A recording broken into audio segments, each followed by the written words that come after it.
Brief textual overview of Oda Town in Ondo State, southwest Nigeria.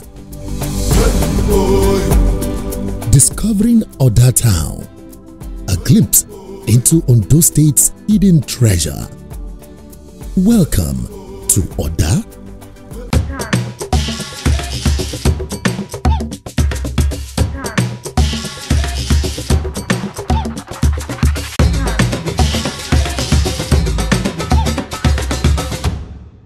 Town nestled in the heart of Ondo State, southwest Nigeria, where history, culture, and natural beauty converge to create a unique tapestry of experiences.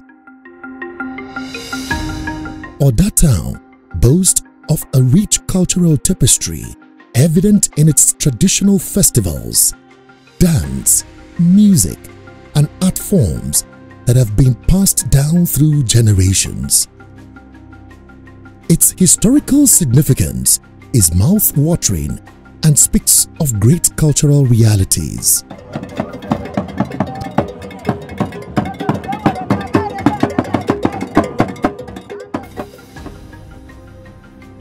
Let's together explore the town's historical landmarks, with each telling a story of Oda's past.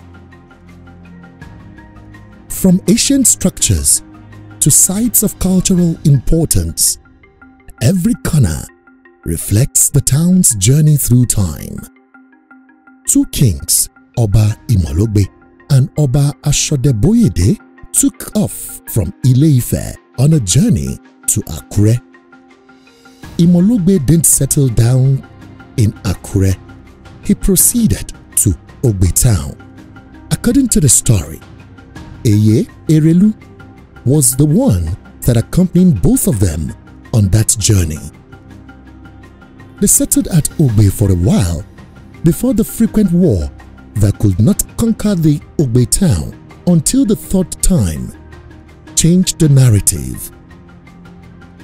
Ọba méjì ló dìde nílé Ifẹ̀ lọ́jọ́ kan, Aṣọdẹbóyèdé àti Mọ́lógbè pẹ̀lú Èjèrèlú. Gẹ́gẹ́ bí ìtàn ṣe fi yé wa lọ́jọ́ yẹn lọ́hùn. Aṣọdẹbóyèdé dúró ní ìlú Àkúrẹ́. Mọ́lógbè ó gbéra láti bẹ̀ kò dúró. Ó lọ sí ìlú Ògbè, ó tẹ̀dó sí Ògbè. Mọ́lógbè jẹ́ ìlú kan tó tóbi púpọ̀. Mọ́lógbè yẹn la wà títí nígbà ayé àwọn bàbá wa tó fi dá pé ogun wá dà wá láàmú ní Ògbè. Ògbè yẹn bí ẹ̀kíní ẹ̀kejì ogun ò rí wa mú gẹ́gẹ́ bọ́n ṣe sọ fún wa, ṣùgbọ́n ẹlẹ́ẹ̀kẹta ọba kan tí à ń pè ní ọba Ọ̀pámúdàsùnwọ̀n òun ló wá sọ fún àwọn ará ìlú pé kán gba yẹ̀pẹ̀ mọ́ pé kán gba yẹ̀pẹ̀ oníkálukú máa tira ẹ̀ bọ́. Ìyẹn ni ogun wá fi kó wa pátápátá ní ìlú Ògbè. Ọba Ọ̀pámúdàsùnwọ̀n, the then Oba, suggested that the people should shield themselves in the face of the war in heaps of sand, while some scampered for safety to neighboring communities and got saved in their different abodes. Those who rushed to Oda Town settled and got saved. A deity called Alaujo, with the custodian Ojomu, that came to the rescue of the people as they ran for their dear lives, helped the people to settle down in this abode. And this deity has since protected everyone in Oda Town, as they record no more wars but prosperity and progress.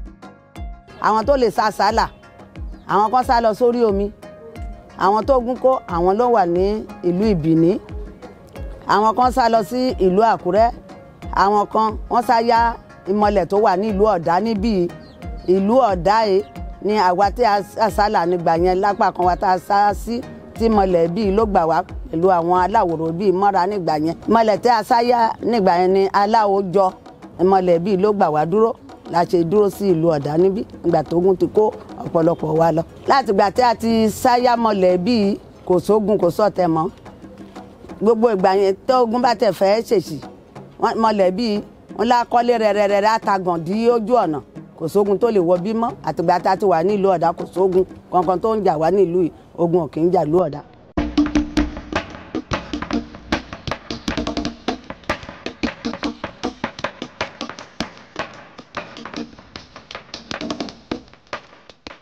And the people of Oda Town have since been living together as a people, as the land has favored them in so many ways.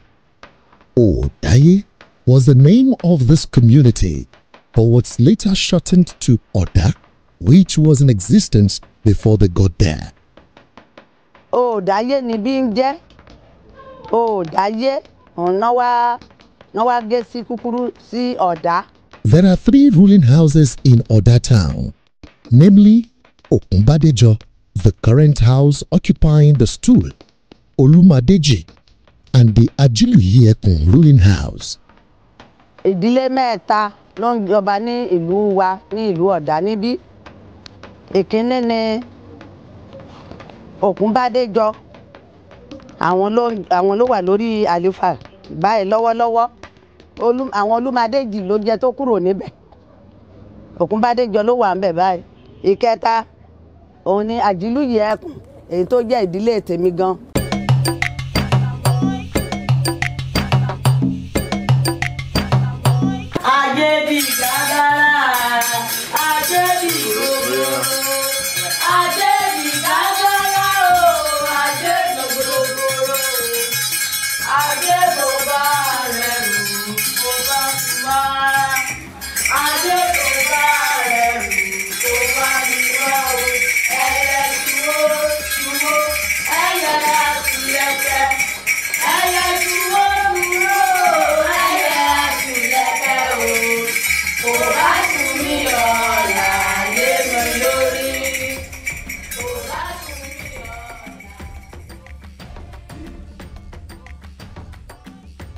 Celebrating festivals of different types is common to Oda Town that are particularly major to the people of the ancient town, Oda. The festival of Alaujo is always in a grand style which lasts for 18 days, breaking into 2 segments of 9 days each apart, during which they try to instill values in their children, and everyone who has erred will be corrected with different words of insult for correction. Àṣẹ ọdún yẹn dáadáa, àṣẹ ọdún yẹn ọjọ́ mẹ́sàn-án la fi ń ṣe àbúyàn. Àwọn tó bá ṣèwà àbàjẹ́, àwọn ló máa ń bú, akọrin bú wọn, àárù wọn, àwọn tó bá jalè, àbí tó ṣàgbèrè, àbí tó ṣe nǹkan tí ò yẹ kó ṣe, àbú wọn dáadáa. Tó bá ti wá kù bí ọjọ́ mẹ́ta tí ọdún yẹn máa parí. Àṣẹ wa dárúkọ ìdílé olóyè pàtàkì tá a máa rù nínú ọdún yẹn tá a bú gbogbo àtìrandíran wọn láàyò tòfè tá a bú wọn dáadáa. Ọdún wa yẹn ó kọ̀ yàn pé kéèyàn máa ṣe ìwà ìbàjẹ́. A tún máa ń jègè. Ègè yẹn a máa ń jó fún ọjọ́ mẹ́sàn-án. Ègè yẹn ọkùnrin á wóyo, obìnrin á jègè. Ègè yẹn á di gàǹbá, àkóró wa sọ́sẹ̀. Ìdí nìyẹn tọ́dún Aláwùjọ fi pé ọjọ́ 18 tá a fi ń ṣe. Àkọ́ṣe ti àkọ́kọ́ ọjọ́ mẹ́sàn-án ká tó wá jègè ọjọ́ mẹ́sàn-án ká tó wá sókun ní ìrọ̀lẹ́ paríparí. Ọdún wa fi ń pé ọjọ́ 18 tá a fi ń ṣọdún. Nínú ọdún yẹn tá bá dẹ̀ ti ń ṣe àgbẹ̀dọ̀ kẹsẹ̀ orò wọ́n nínú àkín lọ oko dìgbà tá bá parí gbogbo ọdún yẹn lẹ́kùnrẹ́rẹ́. Several festivals in Oda Town, which includes Ọdún Eégún, Ọdún Omigbo, Ọdún Amole, Ọdún Àjìjà. Àjìjà shows anger when they fail to offer the needful sacrifice when the time comes. Gbogbo wa ló mọ̀ pé mọ́lẹ̀ Àjìjà jẹ́ mọ́lẹ̀ kan tó lágbára. Ọlọ́sẹ̀ kan sáré gbé ọlọ́sẹ̀ méje èrò Àjìjà ẹ bá mi o. èkùrẹ́lẹ̀ èkù àjẹjámùkómi ẹran ẹlẹ́ran àjẹjámùkómi olóhùn làjíjá mẹ́rin kó gíní àríro atẹ́gùn ẹ̀ ó ń gbèyàn dáadáa á gbèyàn gan ọdún mẹ́ta tó ní gbé onítàn wá sí tó bá fẹ́ dá họ̀họ̀ sílẹ̀ láàrin ìlú ó lè gbé ọmọ èèyàn ọmọ ó lè gbé ọmọ lọ́kàn máa wá wọn dẹ̀ ní rí tọmọ bá ti jalè á dá lọ́la ṣùgbọ́n tó bá ti jalè kò ní padà wálé mọ́ so àjèjà jẹ́ mọ́lẹ̀ tó lágbára gan torí bó tá a bá ti bọ́ á wó ilé gbogbo páànù ìlàjì àdúgbò ọ̀dà yìí ó lè wó dànù kó dàrú so ìdí nìyẹn tá a gbọ́dọ̀ máa fi bọ́ lọ́dọọdún. Ọdún Aláwùjọ is being worshipped at his designated house, among others. Ọjọ́ gan tá a bá bẹ̀rẹ̀ yẹn ó ní ìbá gbogbo tá a máa ń ṣe àwa àti kábíyèsí lájọ máa ń ṣe àwọn aláwòrò là á wọlé àti kábíyèsí tá a wúre tá a bá dẹ̀ ti bẹ̀rẹ̀ bẹ́ẹ̀ lẹ́yìn ọjọ́ kẹsàn-án ọjọ́ gan tá a bá máa parí ẹ̀ ní ọjọ́ ọ̀sán yẹn gbogbo àwọn tó ń wóyún ẹni tó fẹ́ ra mọ́tò ẹni tó fẹ́ kọ́lé ẹni tó fẹ́ lọ lóyìnbó ẹni tó fẹ́ ṣe nǹkan mèremère wọ́n á móbì wọn dání wọ́n á dúró síwájú Aláwùjọ yẹn wọ́n á wúre dáadáa nǹkan tó ní kálukú ń fẹ́ wọ́n á bà dẹ̀ jẹ́ bí tó bá ṣe nǹkan báyìí fún mi ní ìwé àmọ́dín o nǹkan báyìí ni màá wá fún ìwọ ọmọlẹ̀ yìí o ẹni tó ń wóyún gbogbo àwọn òbí oníkálukú yẹn wọ́n á wá kó síwájú Aláwùjọ yẹn àwọn aláwòrán yẹn náà wá kó lọ sí gbọ́ ẹbọ lóru láti lọ fi wúre dáadáa níbẹ̀ yẹn.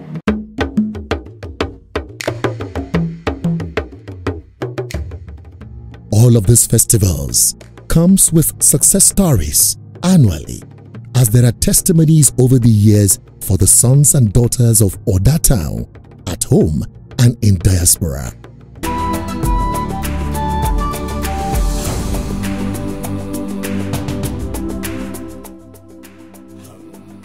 Oloye Mowa Ajayi, the Oshodi of Oda Town, spoke in the same vein of how they settled in the ancient town over 200 years ago. Àwọn aláwọ̀ lábá níbí àwọn ọkùnrin àti obìnrin náà ló ń wà mí tẹ́tẹ́lẹ̀ ṣùgbọ́n ìlú Ògbó yẹn gangan ní ìlú gangan ṣùgbọ́n ìgbà tá a débì tí ilẹ̀ ogun yẹn wá jà gan tí wọ́n wá síbì tàbí náà wá ogun yẹn ló wá lé wa débì ṣá. The Oshodi of Oda Town said, Orisha Okuta is another endowment of Oda Town. The water therein is used to help make findings on issues of interest and can be used to swear for crimes committed for justice to be served.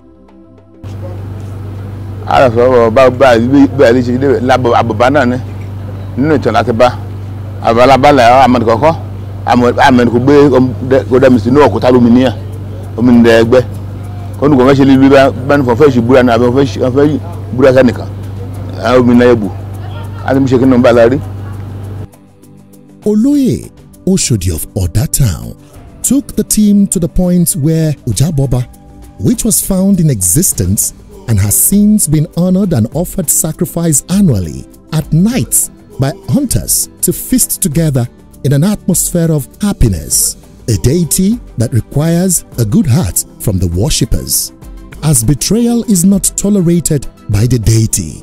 If not, death is the penalty. Every year, I see a shadow in Banner. I like Jadamo, Ara Ridi Akaji Arakwa, Atajak.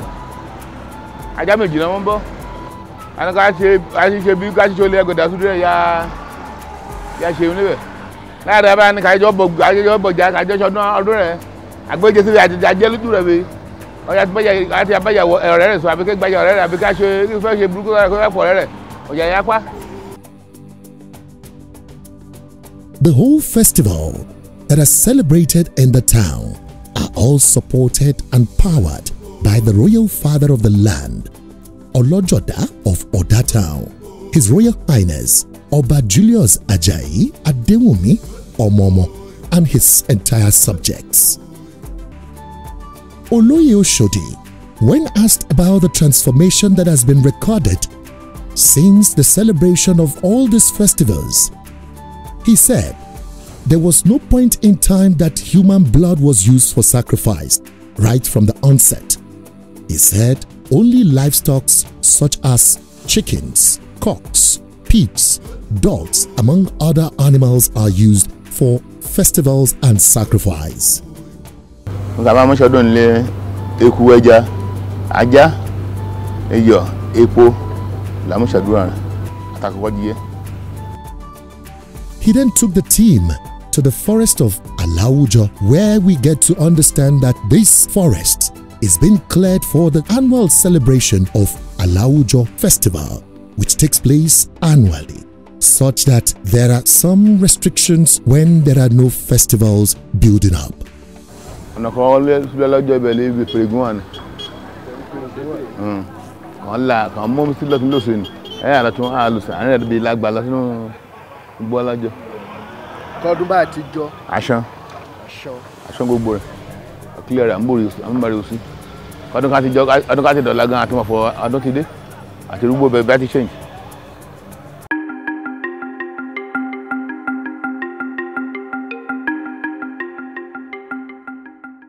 Oda Town has been in existence for years, where a known valued Iroko tree is standing, aging over 400 years. Iroko yẹn ti wà 400 years ago. Tẹ́ bá dé ìdí ọjọ́ tí ọ̀rọ̀ bá dé ọ̀tá pé wọ́n fẹ́ lọ ìdí ẹ̀ a máa fi àwọn chain mọ́tòsọ̀ tó wà ń di a máa fi wọ̀nyí. Wọ́n try láti gé tí ò dẹ̀ ṣe é gé fún wọn. Tó bá ń gé lọ á ti rẹ̀ wọ́n agbábá lọ́wọ́ wọn ṣe ni a ó kù síbẹ̀. Chief Yeyelua Adoni Mary Olorunyemi shed more light on the Idiroko Sholedemi in Ogbe community at Oda Town.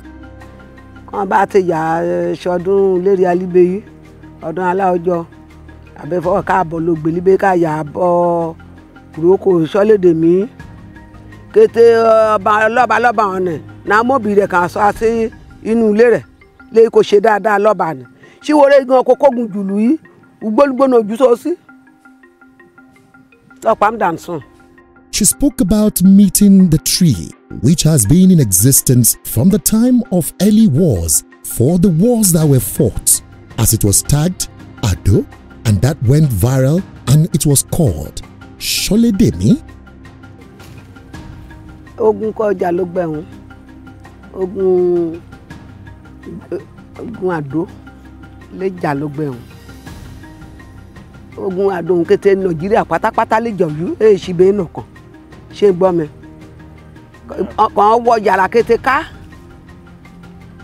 yàrá kan wọ̀ ń lọ lẹ́kọ̀lùkù kàn kó sílùú gbẹ̀hún ìlérí agan akákan ẹ̀rọ ọ̀dà ẹ̀kọ́ lọ ẹ̀lì bìíní kan tẹ̀bẹ̀ wà gbé ilé ọ̀dà lẹ́bẹ̀ níbi kété kan jọ́ọ̀lù ló gbẹ̀hún. This tree has become a deity and has over the years helped to guide the whole town of Oda from Ogbe to Oda Town. Iroko yìí wọ́n bá ti bá dẹ̀ jẹ́ pọ̀ sọ̀rọ̀ sí wọ́pọ̀ yàrá ń gbé ilé ìwà kọ́ṣọ́ ọmọlúwẹ̀ wá kọ́ bá sọ̀rọ̀ á gbọ́ ń kú kọ́ bá kà ti jẹ́ ọlógún kọ́ bá ti fò sí kété ẹ̀ la ṣàlàyé kò àyàrí àdúrà rẹ̀ bọ́tù bọ́yọ̀ bá dẹ̀ jẹ́ o bàbá ti ṣe bẹ́ẹ̀ kó mi ń bẹ́ẹ̀ ni máa mú ya kó iye tí rere li tèkúté ilé kétékété kò bá tẹ bá fọ̀ lè gbọ́ o. The sacrifice for this Iroko tree involves a ram, snail, and a cock. This goes with yam porridge during the festival for all and sundry of this great community, while white maize, among other things, are also brought in to worship this tree 3 times in a year. Àgbò àtàkẹ́kọ́ mọ́lẹ́ gàgàràgà ọ̀gbìn àtẹ̀wà fífún àgbàdo fífún kọ́ bá ti yà aṣọ́dún rẹ̀ ni kọ́ bá ti dijọ́ kẹ́ni kan bá ti gbá poporo sódò làbáyá méjèèjì ẹ̀kọ́ kété kan mú àkọ́ náà rà sọ síbẹ̀ kọ́ bá ti ṣe tọ́bẹ̀ nìkan bẹ̀ sí mú àkọ́ títí lọ́sọ̀dá níbi kọ́ ká ti yà aṣọ tó yìí kọ́ bá ti kó lé nì kọ́ bá ti yà mú kó ìgbà mìíràn ọyọ́ mú àgbò kí mo bá sùdí rẹ̀ ní kéṣìkété ọ̀dá káyà mọ́ ṣọdún. During the war, the Arusi, according to the stories we met, speaks to the origin of the race of the people of Oda Town that can be linked to Ife. Ogun ṣẹlẹ̀ ni ẹ̀yà Arusi ìwọ̀n làbárí alógbẹ̀hún kan tẹ̀bi idó ṣe ń gbọ́ mi àsìkò gbẹ ni ṣé mo fọ inú èmi ju ọrùn ni mo ti yà mẹ́tẹ̀ẹ̀ta yé ló gbẹ bó ti ètò ìtọ́ kọ̀yàn àbáríà kàn pa létí ria òun là sọ ẹ ṣe ìrókò wọn máa dáàbò bò akọ́ lòmíràn kí ẹ ṣe kọ́ṣọ́ kẹ yọ ẹ̀sìn ọ̀rá kan ọgbọ́n láàwẹ̀ gbò ìyọ̀nà ọgbọ́n ìdẹ̀sẹ̀ náà kẹ́ni ìyọ̀n ọ̀rá kan ìrókò yìí kó yọ ṣèbí ọjọ́ nẹ́nẹ̀ ní orí kẹ́ ló dálẹ̀ àṣìkò ìyọ̀n lè tẹ̀dó sọ̀dá kété. The eulogies of this great Iroko tree named Idiroko Sholedemi goes this way. Ìyá lọmọdógbe kò gbé ìrètí mi ọmọlúroko Sholedemi ó kọ́ Sholedemi wà jòrógó wájà Sholedemi wà jàkẹ́kọ̀ọ́ tá yanyan ìrókò kọ́ mákàrórí kọ̀rọ̀ gbèyà yangàn oyè mọ̀lẹ́ láì sórí ògùn lẹ́lẹ́lẹ́ àgbàmdodo ẹjọ́ mi ṣì wọ́tọ̀ gbọ́n àjíkẹ́ lọ́nà ògbè ọmọ lè yọ ògbèrè kò ọmọ lè yọ àjìgédé para ẹbọ káàrí ò bá mi òní á san yín o ọmọ lẹ́kọ́ mẹ́rìnsùn kẹ́hùn.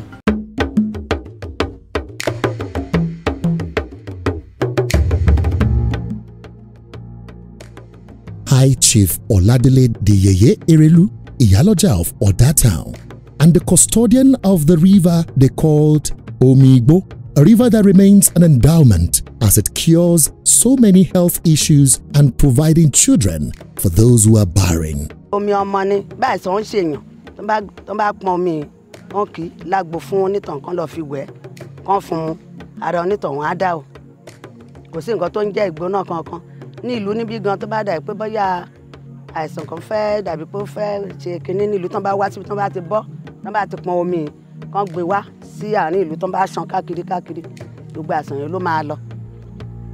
She said this is an endowment of Oda Town, as people from all walks of life have come to benefit from the goodies that this Omigbo River has offered.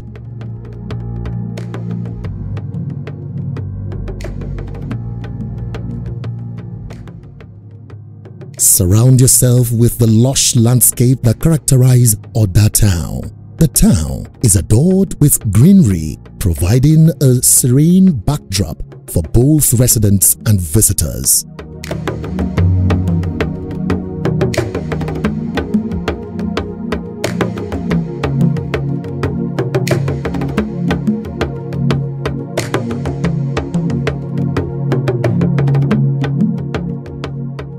A dive into the vibrant markets where local artisans showcase their craft is a masterpiece. From handmade textiles to traditional crafts, red palm oil, among other products you can find at Oda markets, are all a treasure to trove of local ingenuity. Mama Mojisola Omoshebi corroborated other points made about the market days of Oda Town, but couldn't say much about the history of the town, as she said she was not born in Oda Town. The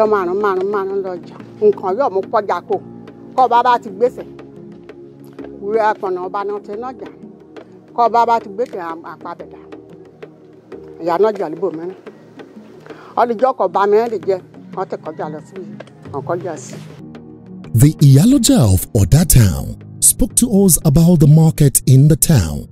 With the do's and don'ts, the market forbids women from uncovering their hair or plaiting their hair in the market. Also, it doesn't allow fighting in their markets.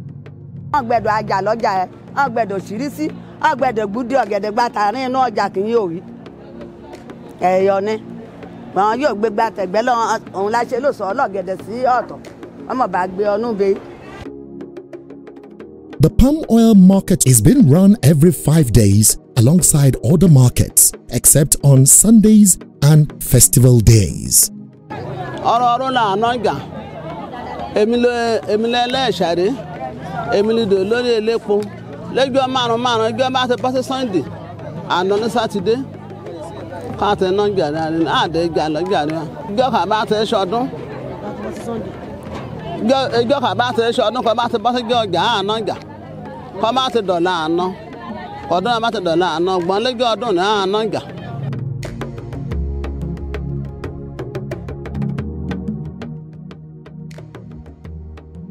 According to historical records, the Iyaloja spoke about how the market was established. This was heralded by the market song. Abare, Oja, Egmore, Ogun. Yan méjèèjì ni. Ọlọ́dẹ náà rè. Abare re sọdẹ, ẹ pẹran yàlà yòlò. Ìlàjì ẹran ni ẹ ṣòfún. Ìgbẹ̀lẹ̀kẹsẹ̀ ọmọ rẹ̀ Yérelú. Kọjún dójà kọ̀ọ̀kọ́ ata ẹran yẹ kí a ṣòfún bẹ́ẹ̀. Ìgbẹ̀lẹ̀ Yérelú fọ̀ yọ ọ́dà. Káàbá ẹ ti ké sí ọdẹ ẹ̀rá rẹ̀ mọ́ra rẹ̀ ni. Ó ti dójà kó ọmọ rẹ̀ lẹ́jọ́ kínní àná. Ìgbẹ̀lẹ̀ ẹ̀gbọ́n mi Ògún. Ọ̀bẹ kéèkọ́ mọ́ta mi lọ́rẹ̀ lẹ́jọ́ kéèkọ́ mọ́ta lọ́rẹ̀ lẹ́jọ́ kínní àná ni. Ó lóun kà mú ṣe. Wọ́n bá ti fẹ́ dójà kó wa nílùkulù. Ó ní ká ti ṣe. Káàbá Ògún àtòjà kan ti dójà kó ọmọ ní Yérelú rẹ̀ ni. Ègbè kọ yá sí. Yérelú fọ̀ ń yọnu kan atẹ́ran ẹ̀ báyìí. Gbẹ̀lẹ́bẹ̀ bá rẹ̀ kẹ́ bá ń bẹ yan ọlọ́dẹ ẹ̀rá rẹ̀ pátápátá. Ìyẹn kéèkó yan aya ni ọkọ̀ òun lọ́kàn gbẹ̀nà jákun fọ́kìn aya rẹ̀ kan yàbọ̀ bí Yérelú. Ibẹ̀ lè Yérelú. Ibẹ̀ lè ti mọ́ àtẹ̀tẹ̀ kan. Kò ti mú kan àtẹ ọ̀bẹ ké fọ́ kàn jọjọ atẹ́ran. Yérelú làbárẹ̀ dójà kò lálẹ́ látàyé báyé lálẹ́ fẹ́ à. Umolu ọjà ọmọ Jimmy jèrè bọ́. Umolu ọjà ọmọ Jimmy jèrè. Ọmọ Jimmy jèrè bọ́. Ọmọ Jimmy jèrè bọ́. Umolu ọjà ọmọ Jimmy jèrè bọ́. The running of the market comes with some undisclosed sacrifice and penalties for the defaulters of standing rules of the market. Uncovering your hair, fighting, or carrying bunches of bananas round the market is not allowed. Bàbá ti lọ ni ká fáìní nínú ọjà kó ṣe ohun kẹ́ẹ̀tọ́. Bàbá ti fọ̀ kí ìyá sọ́hún bóyá ó ṣe ohun ẹ̀yọ èsì nì kẹ́ẹ̀yẹ kí í ṣe. Bàbá ti ṣàdìyẹ la gbà lọ́rẹ̀ agbẹ̀dọ̀ gba wọn ẹlẹ́jẹ̀ lórí àgbẹ̀dọ̀ jà. Àgbẹ̀dọ̀ ṣírí sí ọ̀nà bá ti ṣe kankan nínú rẹ̀ olùkà àgbà ká mú ìṣètìtù ọjà yẹn àtẹ èsì àtọ̀gbẹ́ àtẹ̀kù àtẹ̀já àtẹ̀pọ̀ tètè wọn ni la gbà lọ́nìyàn. A traditional AC is formed by so many components to appease the runnings of the market, and it has been worshipped thrice in a year with so many items for the peace, growth, and development of the market. Ọkàn mú gèsì ọ̀pọ̀ ìyẹn ọdẹ ìyẹn ìyẹn làpàtẹ ìyẹn ìyẹn lóye kété lájọjọ parapọ̀ ká gèsì ọmọ ọṣẹ wọn ajé sí ọṣẹ wọn awọ̀rọ̀ sí ọṣẹ wọn ẹ̀rọ ọjà sí ìdílé nìkan jẹ́ àkèlọ̀pọ̀ fún ọ̀gbẹ̀dọ̀ ajá lọ́jà ẹ̀. The warm hospitality experience of Oda Town, no doubt, radiates warmth and exceptional hospitality of the locals. Agbakin Ìlú Ọ̀dà said the ruling houses are from the same father. Gẹ́gẹ́ bí ẹ ṣe rí Adégbòyè, bí Adégbòyè ṣe wà, lolúmadéjì wà, bẹ́ẹ̀ ni Èrúmọlá wà. Àwọn mẹ́ta tó ní rúlù house ní Ìlú Ọ̀dà nìyẹn. Èrúmọlá ló ní odò ilé ní side ọ̀nà superjet tán kọ Òkúnbádéjọ family sí. Tẹ́ bá wọwọ́ ìsàlẹ̀ yìí Adégbòyè family. Olúmadéjì ló wá lélẹ̀ tó kù because òun ni ẹ̀gbọ́n wọn. Ọmọ bàbá kan ni wọ́n. Tán dẹ̀ ń jẹ ọba. Olóyè Adéníran Kẹ́hìndé, the Agbakin of Ìlú Ọ̀dà, spoke glowingly about the brief history, the royal stools, the festivals, and the market days of Oda Town. Ìlú Ọ̀dà ti wà bí 200 years far back. Ìlú Ọ̀dà Aláwòrò ló ní ìlú yìí. Ògbé jẹ́ gẹ́gẹ́ bí ìlú kan tó dá dúró tí wọ́n ti ń jẹ ọba. Ìgbà tí ogun tó ṣẹlẹ̀ ní ìlú Ògbé, ìgbà yẹn ni bàbá wa ò sí wá sí ìlú Ọ̀dà. Invisible cap ló lò ń gbà yẹn. Ìgbà tí ogun ti kó wọn lọ, wọ́n mú ọmọ ọba Ògbé, ọmọ ajagun lóògbé kan tó mú lọ ìlú Benin ìgbà yẹn tó gún kó lọ. wọ́n ń porúkọ ẹ̀ ní òmúlògbè. Láti ìgbà yẹn kò sí èèyàn kankan mọ́ lògbè because ogun ti kó wọn lọ. Ọ̀dá ni gbogbo wọn wá jókòó sí. Bàbá wa Òsì tó gbé ìfúsíbùkà wá sí ìlú Ọ̀dá ìgbà tó lo àyè ọba títí ní ìlú Ọ̀dá, ó tún gbéra, ó tún lọ Àkúrẹ́, ó tún lọ Jẹ̀dẹ́jì ńbẹ̀ gẹ́gẹ́ bí ọba ìlú Àkúrẹ́. Lẹ́yìn ìwá ẹ̀, a máa ń ṣe ọdún mẹ́ta nínú ìlú yìí: ọdún aláòjọ, ọdún eégún, ọdún ìjà tó dá sí ọdún ọdẹ. Ọdún aláòjọ yẹn a máa ń bẹ̀rẹ̀ lóṣù keje, ó máa ń last wá ní 17 days. Tí a bá ti ṣe ọdún aláòjọ tán, a máa ń ṣe ọdún eégún lóṣù kẹwàá 10-10. Ọdún ọdẹ a máa ń ṣe ní May 10. Ọdún aláòjọ nìkan ni ò ní date, but oṣù nìkan ló ní, torí a máa ń ka àwọn nǹkan kan ní 99 days bí nǹkan ìbá tó ń ṣe fún ọjọ́ tiẹ̀ ni ọdún yẹn ò fi sọ pé ok bóyá on 2 là ń ṣe ọdún ni on 6 là ń ṣe ọdún ni, ó lọ́jà tá máa ń ná sí. So ọjà ìlú Ọ̀dá kẹ̀dẹ̀ ọjọ́ 5 náà máa ń ná. Gẹ́gẹ́ bí ẹ ṣe béèrè lẹ́ẹ̀kan pé ṣé ó nídìí tí ọdún wo náà ń ṣe tí wọ́n lè ná ọjà. Mo wá dáhùn pé kò sí ọdún tá à ń ṣe ní ìlú yìí tí a kì í nájà, nítorí pé ọdún tá à ń ṣe kò bọ́ sí ọjọ́ ọjà ìlú yìí. Comrade Ayodele Julius Obirigi Oluwafemi, the youth leader of Oda Town for over 23 years, was born and raised in the town and gave a tale of how the town came about, as he shared with us all the stories he was given by the forefathers and elders he grew up with. Àgbàbọ̀ ń pálòwe ẹ̀kọ́ ọmọdé bẹ̀tàn ẹ̀yà bá àrọ́bá òun sì lẹ́bàá bá ìtàn. Ìtàn mọ́ yà fọ̀ sí lálẹ́ ẹlẹ́mọ súnmọ́ àgbà káàgbà tẹ̀ pa lójú mi kémi náà tí mú sùkù kèmọ́ rọ́yìn bẹ́ẹ̀ tọ́ ìṣeré o alẹ́ burúkú ra lé a. Lọ́ọ̀tán àtòdodo ọ̀dá tẹ́yà ṣọ̀dá la kọ́kọ́ jẹ́ ògbè láti yá, ṣùgbọ́n kan tí èèyàn sóògbè àfọ̀yìn ọmọ káàró òjíire ìbò náà fọ̀n tí yá ilé Ifẹ̀ ọmọ Odùduwà kan lé kékeré àwọn ọbẹ̀ Erédùà ọlọ́wọ̀ ọ̀fọ̀wọ̀ ọlọ́ba ọ̀fọ̀ba ilé ìkejì lára kejì ìlú kan dẹ̀ tẹ́ yà lẹ́kìtì màá rántí olóhun ilẹ̀ ògbè náà ti dìde o ogun lé fọ́n ká lógbè kógun ni kò lé akólògbè ọ̀lẹ́kàlùkù fọ́n kábèyí ọ̀lẹ́kàlùkù rè tẹ̀dó síbi kò ré òun lè amú kàmú àsọdá ẹ ogun kọjá ló rọdún ọ̀pẹ́lógún àjàmọ́sẹ̀ olẹ̀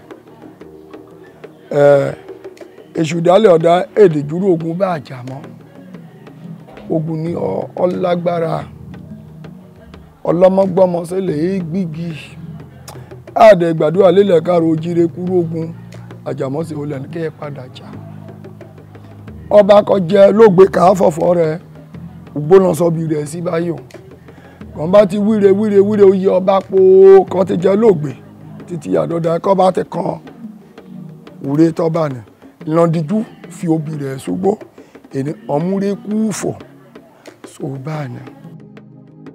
Oda Town is known for its friendly community, making visitors feel like part of the family with viable economic activities.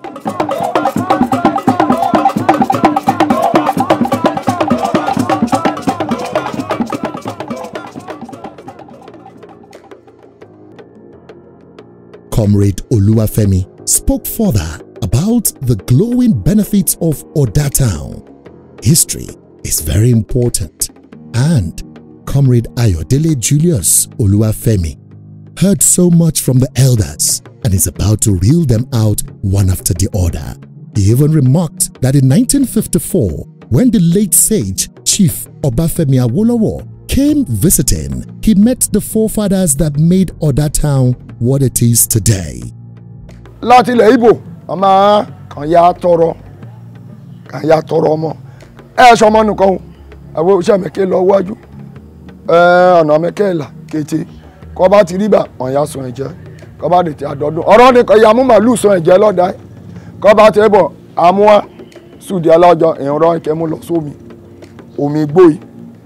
Ayáwúre. Ẹ̀jẹ̀ mẹ́rin kan pọ̀jù adìyẹ ẹ̀yẹlé.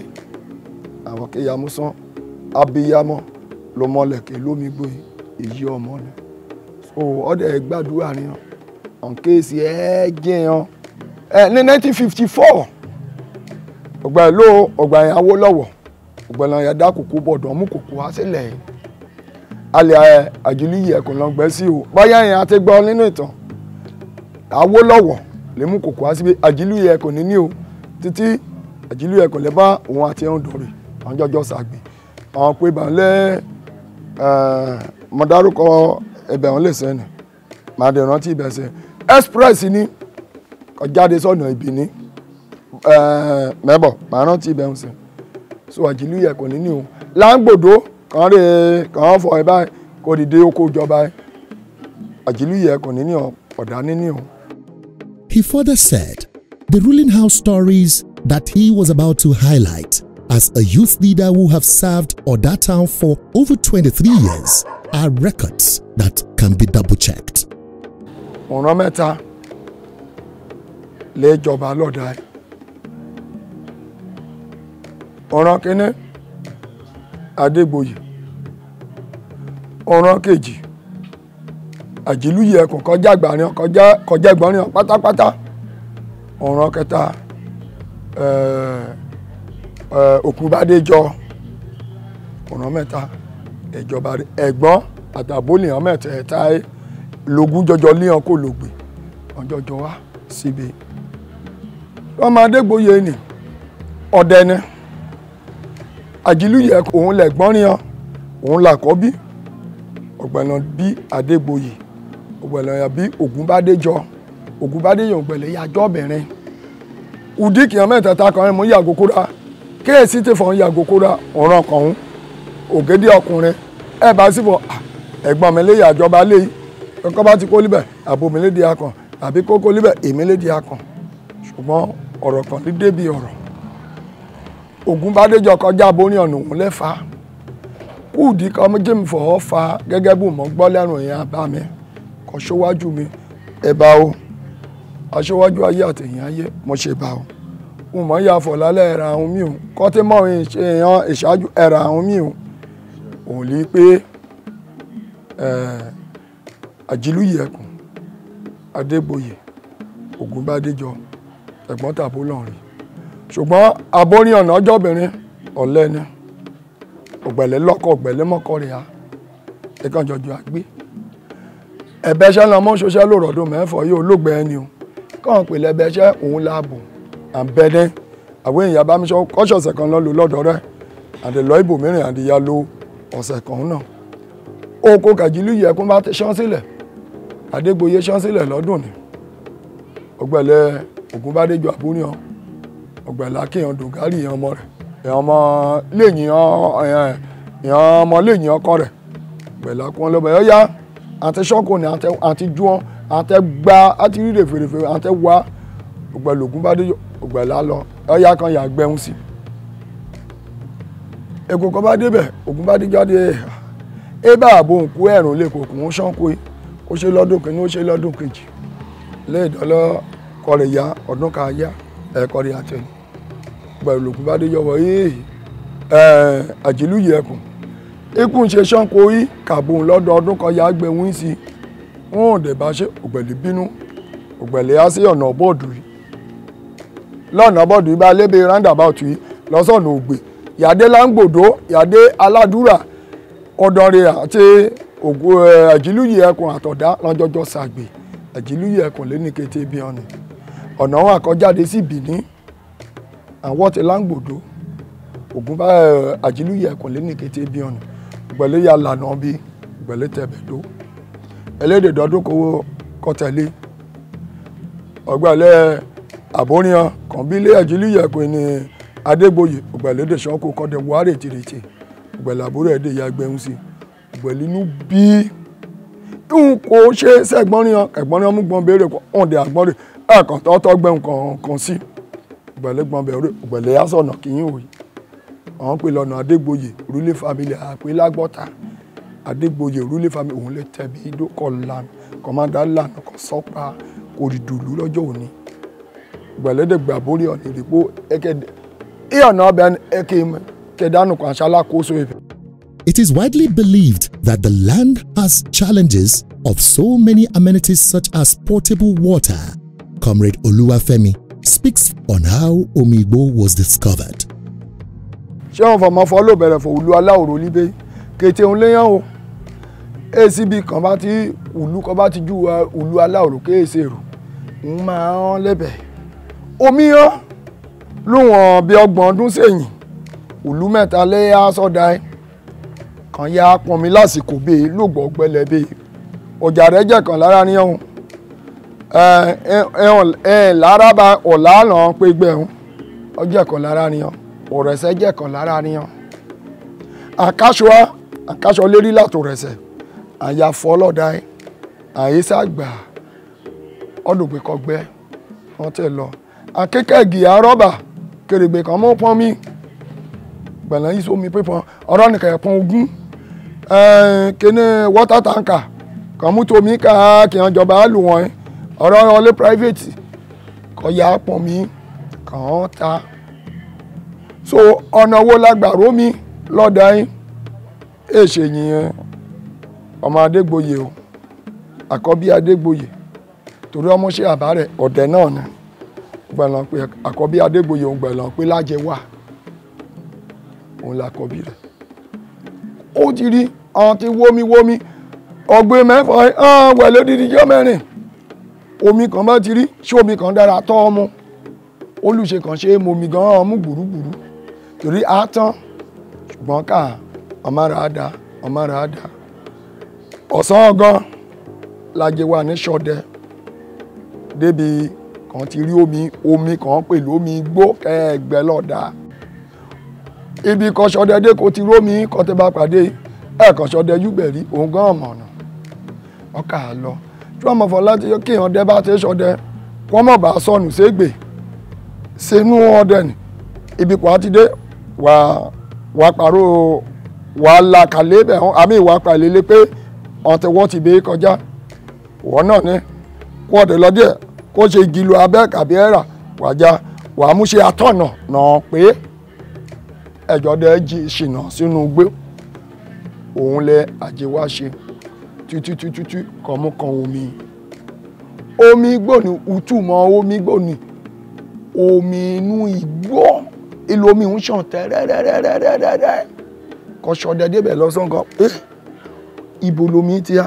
ọbẹ̀ sí ẹ̀tún gbẹ̀lírí pé ọdẹ fẹ̀lú bẹ́ẹ̀ ju ibìkún ti rí bẹ́ẹ̀ ni ọ̀tán bó ṣe tó bọ̀ jáàyàn koríko kọ amọ̀nà kò yọ̀ mú mọ̀nà rí ẹ̀ẹ́dẹ̀ ṣọdẹ mọ́hùn pọ́n kankan lájẹ wa kàá fọ̀fọ̀ rẹ̀ bá àlẹ́dẹ̀gbẹ̀bọn rẹ̀ lékà àtàlábọ́rùn ìyẹn ètò ìyẹn àgẹ̀lẹ̀ kété òkò sínú àlábọ́rùn ọ̀bẹ̀lẹ̀ padà wọlé iye òun yóò lù sí etí ní ìhèjì ẹ̀ka àmọ́gbá yà fọ́ ni ibi kùn ṣọdẹ dé ń bómi pàdé lébẹ̀ báyìí ọ̀wọ̀ wo bómi pàdé rẹ̀ ọ̀rọ̀ lu ọ̀pá ẹ̀ṣùn àpòrọ̀ ni iye burú kan wé alẹ́ o èyí àtàbá dìde o òlé àtọ̀nà dìde ọ̀wé lájẹ wa bá yóò lè jára ẹ̀ síbẹ̀ yóò ẹ̀kẹ́ndìwé alẹ́ òun ọ̀dẹ̀ níwájú yóò lè jára ẹ̀ síbẹ̀ ẹ̀kẹ́ndìwé alẹ́ òun títí kan mú kó omi kọ̀rẹ̀ṣọ̀ tẹ́rẹ́rẹ́rẹ́rẹ́rẹ́rẹ́ yóò mi kò ń fọ̀hún rí yìí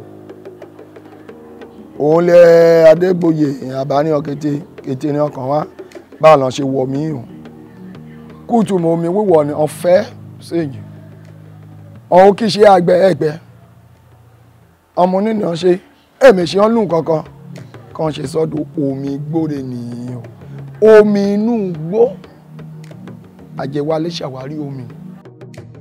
Explore the economic heartbeat of Oda Town through its various local industries such as agriculture, trade, and local businesses which contribute to the town's economic vibrancy.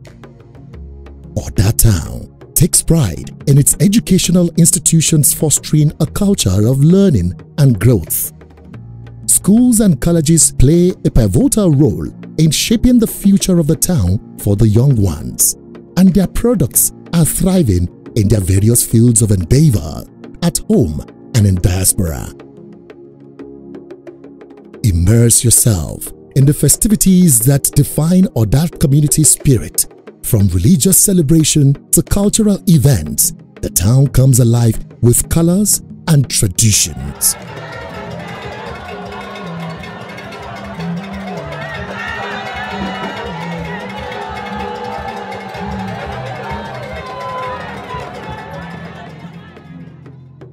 Ibikíbi tí gbogbo àwọn ọmọ wa bá wà káàkiri gbogbo àgbáyé láti ń kọ́ńtàkì wọn pé ẹ máa bọ̀ nílé o, kò sí kòkó kankan tó wà lọ́nà, ẹ̀rù ò sí níbi tí ẹ̀rù ò sí, má bẹ̀rù kankan, má bọ̀ nílé. Ọlọ́run tó kó wa yọ títí dè nílé ní kò tí kúrò lẹ́yìn wa, ó sì wà lórí ìtẹ́, ó sì máa wà mẹ́tẹ́tẹ́ ayé. Ibi tá ìpàdé nìyẹn. Tí ẹnikẹ́ni tó bá ka ìtàn yìí tó bá ní àfikún àbí àmúkúrò, ó kàn sí mi láàfin.